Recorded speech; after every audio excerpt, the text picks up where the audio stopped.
I love Japanese cars, especially ones from the 80s and the 90s. And I was at a car meetup recently. Then when I came home, I took this photo many times at the highest ISO possible on my camera, which is I think 102,400 on the D6 Mark 1. And this is what they look like. Terrifying, right?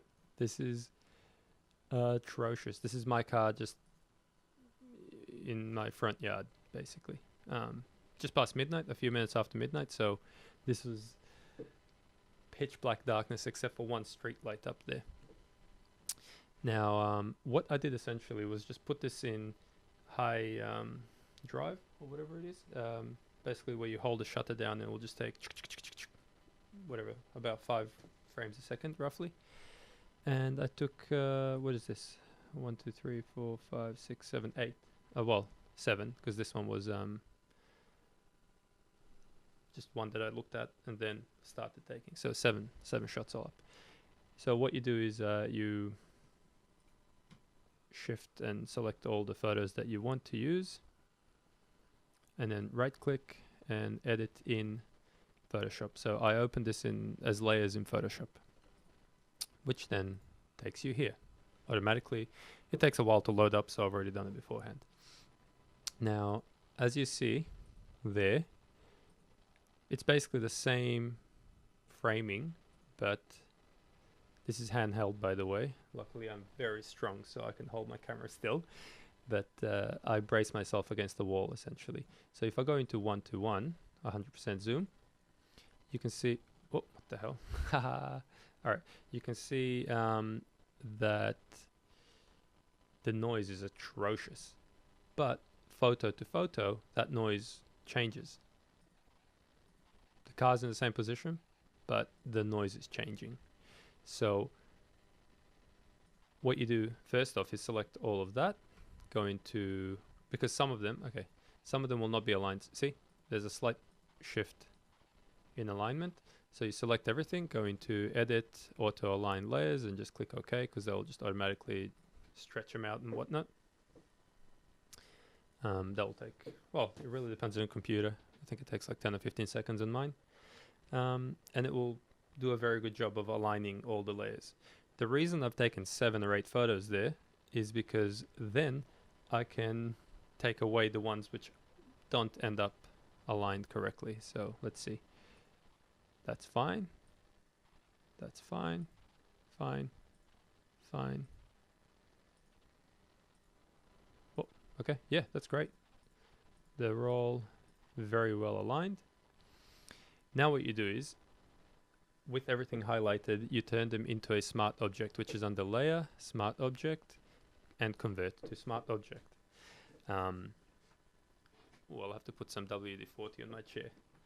Now, again, this will take just a little while. They will all turn into just one object in the layer stack. And then what that allows you to do is turn all of those into one single image, basically. I'm sure there are many other uses for this, but I don't really work with smart objects much, except for this one use.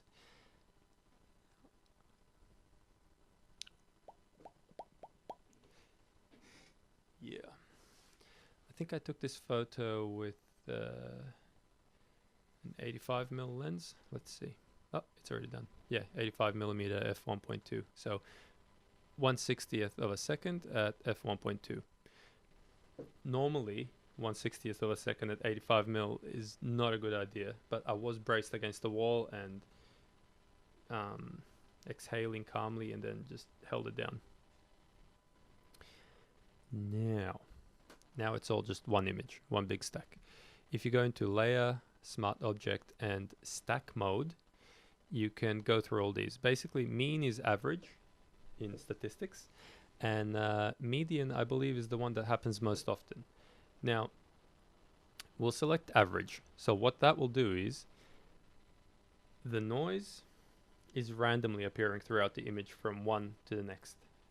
but the actual features of the image, like the lines of the car, indicators, whatever, license plate, they're staying in the same position from one image to the next.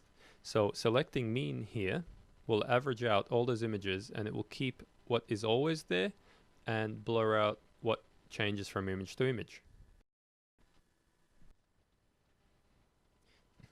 Okay, moment of truth, you guys. So that is a marked. Anyway, great improvement in any case. Now I will Control S that. So once you save that, it will send that back to Lightroom as a TIFF image, I think. So there we go. One more at the end there. Right. So I'll go from this to the previous image. Check this out.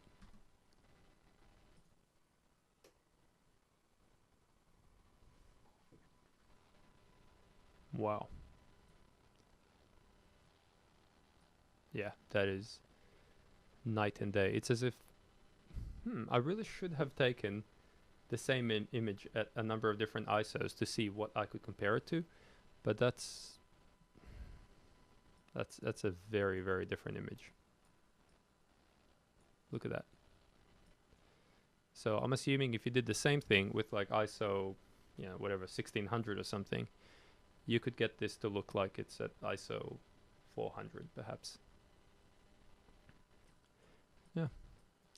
I'll have to actually try this out with, stars. Stars would be a good one, because stars will look like almost indistinguishable from noise in a really high ISO image.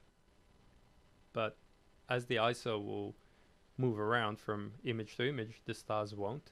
So I'll do that soon. I'll do a star high ISO image like this. All right, well, thanks for that. Yeah, just watch out for the star one soon. Thanks for watching.